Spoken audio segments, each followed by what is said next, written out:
Hola, estamos en Punto Crítico, programa de televisión de la Unidad de Medios de Comunicación de la Universidad Nacional de Colombia, Unimedios, y yo soy Carlos Alberto Patiño Villa, profesor titular. A lo largo de los últimos días, sobre todo después del 16 de agosto de este año 2021, hemos hablado profusamente en el mundo internacional e incluso en Colombia de la caída de la República Islámica de Afganistán, del gobierno de Ashraf Ghani y de lo que implica la caída de Afganistán para los Estados Unidos, para el mundo occidental, para los afganos mismos, y ha habido una serie de alertas, discusiones muy importantes frente a este asunto. Y obviamente en Punto Crítico creemos que es un punto que es un tema que debemos tratar a fondo. Para hablar de este tema hemos invitado a quien podríamos calificar como conocedora de primera mano de lo que pasa en Oriente Medio y en sociedades tan desconocidas para nosotros como Irán, Afganistán o incluso Egipto o la zona de Medio Oriente. Y es de la periodista colombiana Catalina Gómez Ángel. Catalina, muchas gracias por estar con nosotros en Punto Crítico. Muchas gracias por invitarme. Pues Catalina, yo quiero arrancar con esta pregunta. Tú que estás conociendo Irán, Irak, que estás metida allí, que sabes cómo es el día a día, más allá de lo que uno pueda decir desde afuera o desde la información académica o política, ¿cómo crees tú que se ve esto que está pasando en Afganistán desde Irán? Bueno, desde Irán, primero que depende quién lo mire. Obviamente, para el gobierno tiene dos puntos importantes. Lo primero y lo principal es la salida de su principal enemigo de un país vecino. Para ellos que Estados Unidos se vaya y se vaya de la manera como se va, obviamente es una gran victoria y así lo ha querido ver sobre todo este nuevo gobierno, obviamente más radical y mucho más antiestadounidense, que tiene como uno de sus grandes principios, especialmente en materia internacional, de que Estados Unidos se retire de toda esta región, especialmente de Irak y de Afganistán. Entonces, por ese lado, pues es un gran triunfo para ellos. Segundo, ellos de todas maneras tienen miedo. Recordemos cuando los talibanes estuvieron en el poder en la década de los 90, Irán fue uno de los grandes enemigos de los talibán. De hecho, ahí coincidían con Estados Unidos.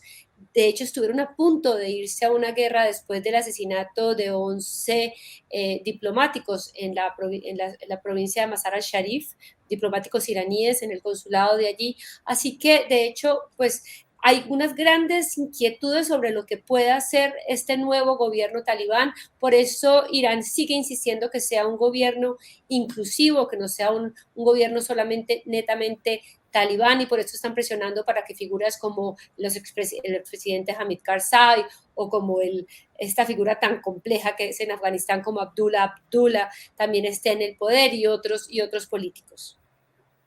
Hay, Catalina, una proporción importante de chiitas en Afganistán, que son un 15, 17%, según digamos las diversas cifras que hay, y hay un grupo étnico particular que ha sufrido discriminación, que ha sufrido trato de servidumbre, que ha sufrido una especie de soslayamiento permanente, que son los hazaras, y que tuvieron una persecución sistemática a manos de los talibanes y en la masacre, por ejemplo, que tú citabas de Mazar-e-Sharif de 1998, los hazaras sufrieron fuertemente esa persecución.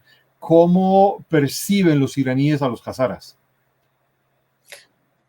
Los hazaras son como, de todas maneras, a ver, son los grandes aliados, no, y ni siquiera aliados, como los grandes protegidos de Irán. Obviamente para Irán es muy importante proteger a esta comunidad chiita por fuera de sus fronteras. Los hazaras son la mayoría de esta comunidad chiita en Afganistán y, como tú dices, hizo parte de esa gran enemistad de Irán y de los talibanes. Los talibanes veían a los chiitas, a los hazaras, en este caso en particular, como infieles, como apóstatas, y hicieron unas grandes matanzas en aquel momento, y no solamente en aquel momento, esto ha continuado durante estos 20 años, durante esta guerra que ha tenido los talibanes con la presencia norteamericana y también contra el ejército afgano. En los últimos años hemos visto, a pesar de que no ha sido atribuido por ellos en el último año, si no me equivoco, o 2 años, que hubo unas grandes matanzas en Kabul, en este hospital donde murieron estas madres que estaban dando a luz en este hospital de Médicos si no me equivoco, de Médicos Sin Fronteras. La mayoría eran hazaras. Todos estos grandes ataques son en barrios de mayoría chiita, o sea que para Irán hay una gran preocupación, y no solamente para Irán, sino también para los iraníes. Es muy importante aclarar que en Irán hay a ver, hay cifras encontradas. Hay entre 3 y 4 millones de afganos. 800, 900 mil de ellos son refugiados porque Irán dejó de dar este estatus después de la caída de los talibanes en el año 2001. Más o menos ya nadie más que llegaba a este país tenía el estatus de refugiado. El resto que han llegado han sido migrantes, especialmente migrantes económicos, pero a pesar de que hay de todas las etnias, la mayoría son chiitas. Y aquí quiero también, hay un punto que es bien importante para entender toda la complejidad de esta región. Desde que comenzó la guerra en Siria, especialmente desde el año 2013 al 2015, cuando Irán empieza bueno, Irán desde un comienzo va del lado de Bashar al-Assad, pero empieza a mandar lo que ellos llaman asesores, pero también eran parte de sus efectivos, de los guardias revolucionarios especialmente, y a esos aliados que tienen en la región, como algunas de las milicias chiitas en Irak, antes de que entrara Daesh o ISIS en Irak, también Hezbollah, y vuelven a formar una milicia que había existido durante la guerra con Irak en la década de los 80, que es la facción Fateh-Mayún. La Fateh-Mayún está formada netamente por hazaras, chiitas, muchos de ellos viviendo en Irán, muchos de ellos también viviendo en Pakistán y otros de ellos viviendo en Afganistán.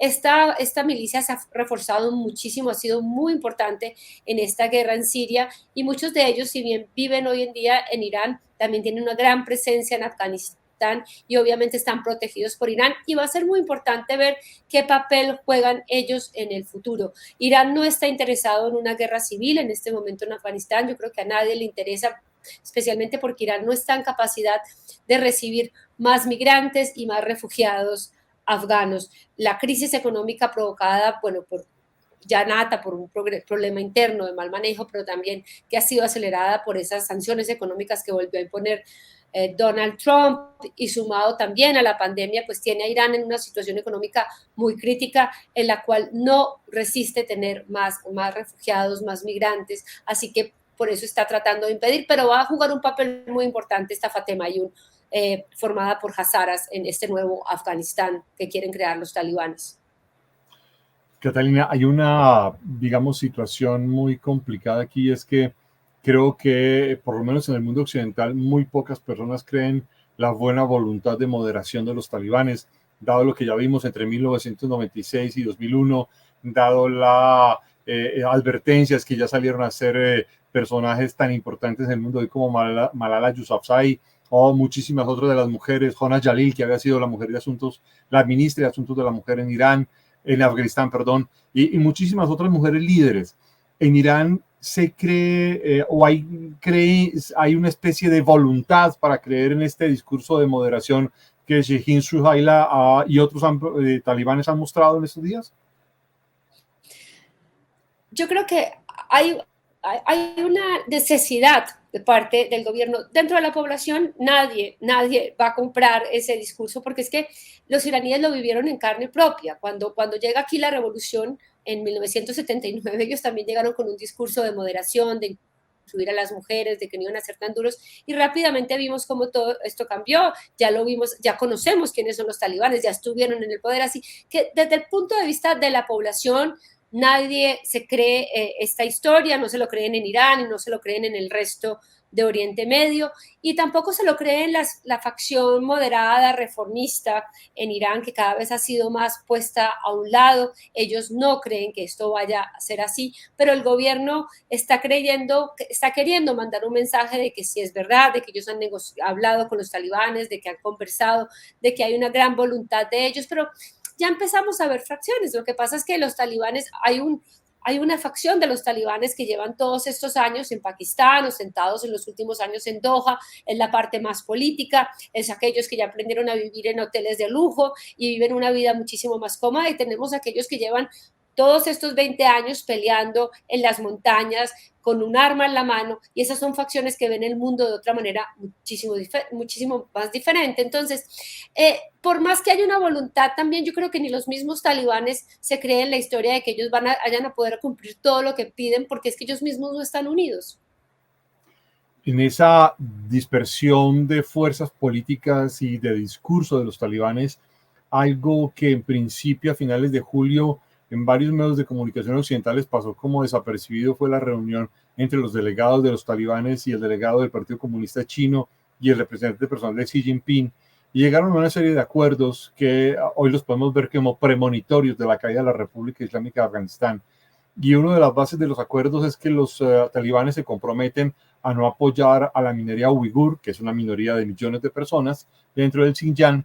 Y te quiero preguntar a la vez de este, tanto de lo de China como volver a insistir en Irán e incluso en la Siria contemporánea, porque muchos creen que si bien los talibanes pueden comprometerse a no apoyar a los uigur, pues que el Estado Islámico sí entrará y tendrá de alguna manera una base segura en el Afganistán contemporáneo.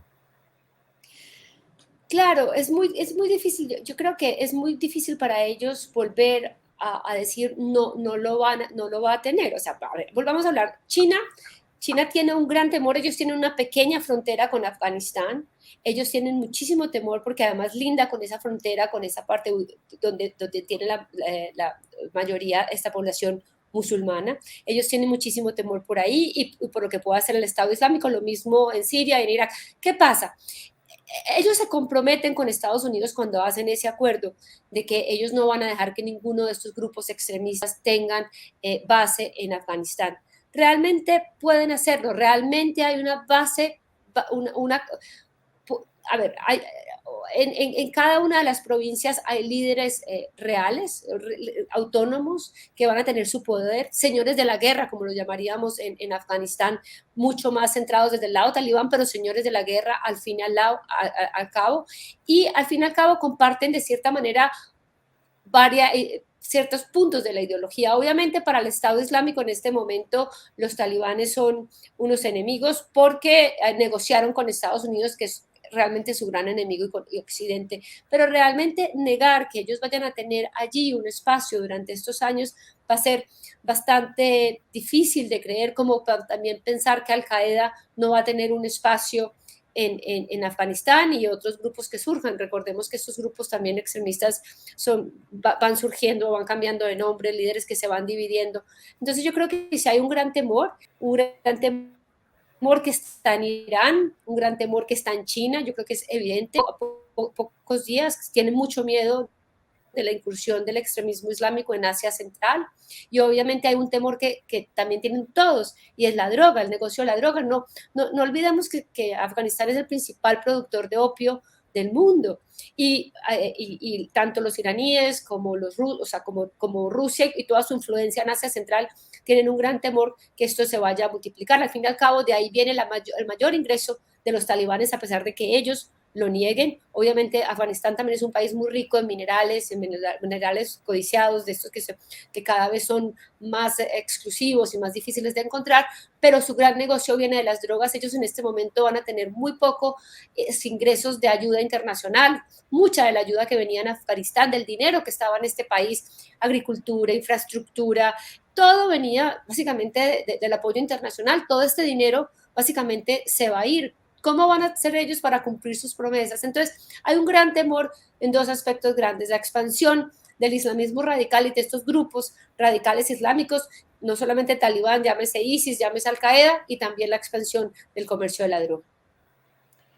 Catalina, al principio de tu respuesta nos decías la importancia que tiene para Irán la salida de Estados Unidos de esta región de Asia Central, pero no solamente para Irán.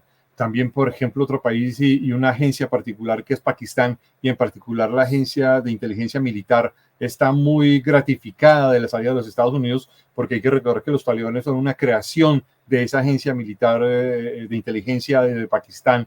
Está, digamos, satisfecha. Los chinos están preocupados, pero también están satisfechos, y a los rusos también les deja las manos libres. Incluso hay quienes han recordado el gran juego, como se decía en el siglo XIX, la competencia entre británicos y rusos por el dominio de esta área y la disputa sobre el reino de Afganistán en ese momento. ¿Cómo ver esta recomposición geopolítica? ¿Cómo la ves tú? ¿Cómo se percibe en la región? Yo creo que es mucho más complicada que eso, porque los norteamericanos les están dejando como decir, bueno, aquí les dejo yo esta papa caliente en las manos de ustedes. Si yo fuera China, realmente no estuviera tan tranquilo ni tan contento, ni los rusos. Empecemos por Pakistán. Pakistán juega un papel esencial, como usted decía, en la creación de los talibanes. Los talibanes con los años también juegan un papel de una relación como de amor y odio entre sí y no con los pakistaníes, pero ellos celebran esta retirada de Estados Unidos y este regreso de los talibanes al poder. Los pakistaníes están ahí apoyando lo que está pasando en Afganistán, pero nunca olvidemos que es que Pakistán también es un aliado de Estados Unidos en la región, cada vez menos, cada vez hay más dudas, pero hay muchísima inversión de Estados Unidos en Pakistán, así que Pakistán siempre ha jugado un papel muy complicado en esta relación con Estados Unidos y su papel especialmente en Afganistán. Para Pakistán es muy importante detener la expansión de la India en Afganistán. Recordemos que la India había invertido dinero bastante en algunos aspectos en Afganistán en los últimos años, había ayudado a la reconstrucción de algunos, incluso creo que si no me equivoco el Palacio Presidencial estaba hecho por la India, algunas otras cosas en ese país. Entonces, para Afganistán, lo primero y lo más importante en este momento es cortar cualquier aspecto y relación e inversión de la India en chinos y para los rusos, y así lo han mostrado.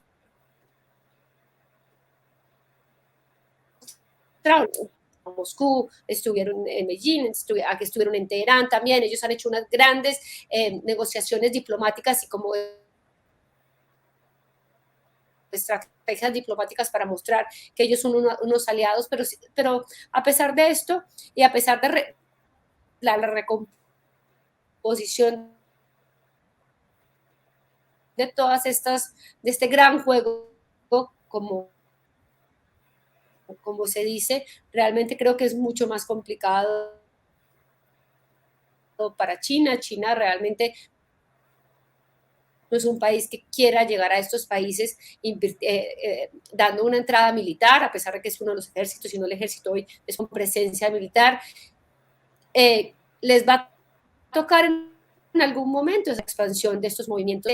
Y luego los rusos, volvemos al mismo historia, los rusos ya tuvieron una gran experiencia en Afganistán, no creo que tengan ganas de volver a entrar, así que todo el mundo, para beneficio de todos, quisieran que esto fuera, volvemos a lo mismo que pide Irán, un gobierno de coalición, un gobierno donde no sea solamente netamente talibán y se pueda tener relaciones con ellos. Que se pueda cumplir, volvemos al mismo asunto.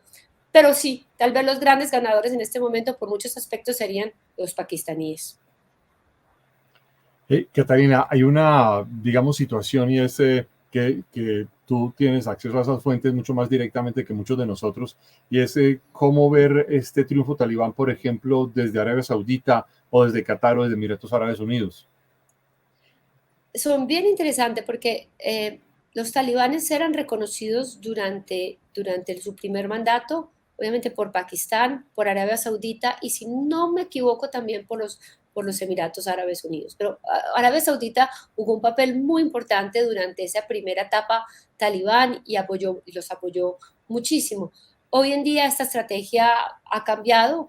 Si usted ve hoy en día toda la geopolítica regional respecto a Afganistán, los sauditas están absolutamente fuera del mapa, ellos no han jugado ningún papel aquí, están absolutamente callados. Obviamente creo que han habido conversaciones con los talibán, pero está jugando un papel en el banco, básicamente, y creo que está más cerca de los que temen lo que pueda pasar en Afganistán que los que están jugando un papel activo. Qatar, obviamente, también es otro gran ganador en esta región con lo que pasa en Afganistán.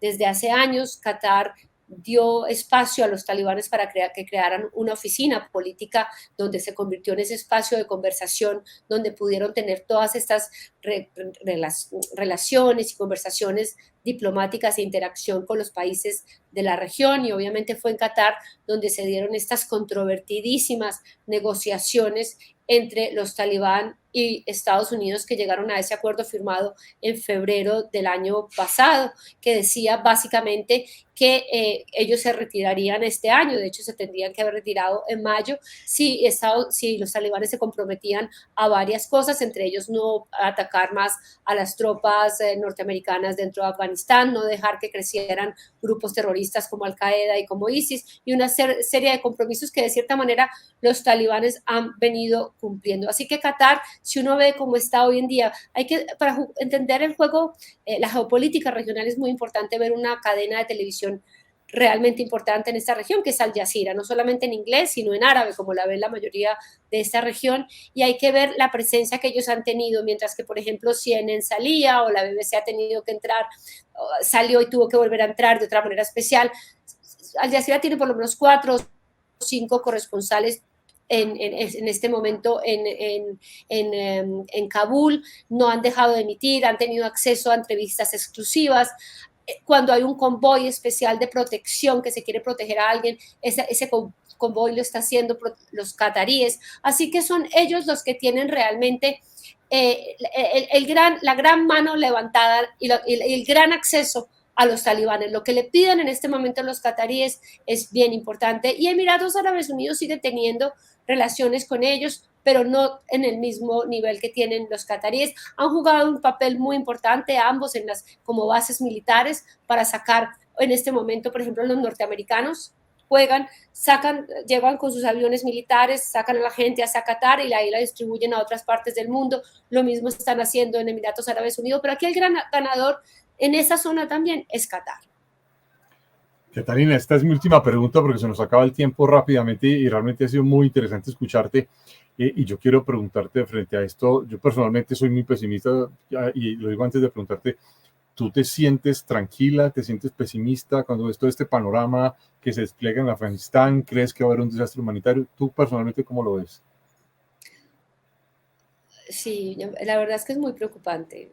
Lo triste de esta zona del mundo es que cuando uno piensa que ya las cosas no pueden ir a peor, van a peor.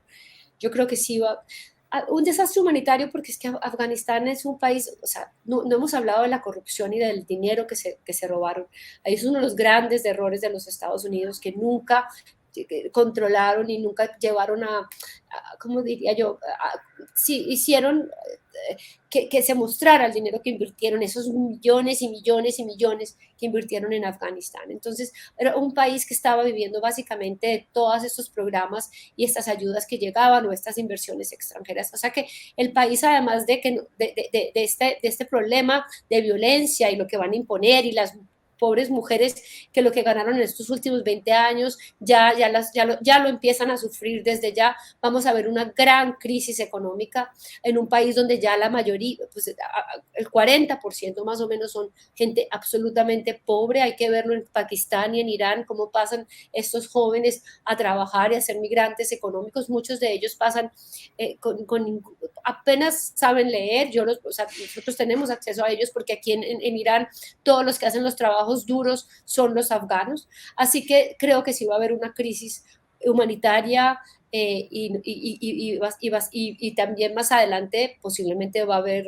no me extrañaría que lleguemos a una guerra civil en Afganistán. Y vamos a ver que también es muy importante mirar lo que va a pasar en Irak, porque los norteamericanos también han anunciado su retiro. Espero que no sea de la manera tan abrupta y de la manera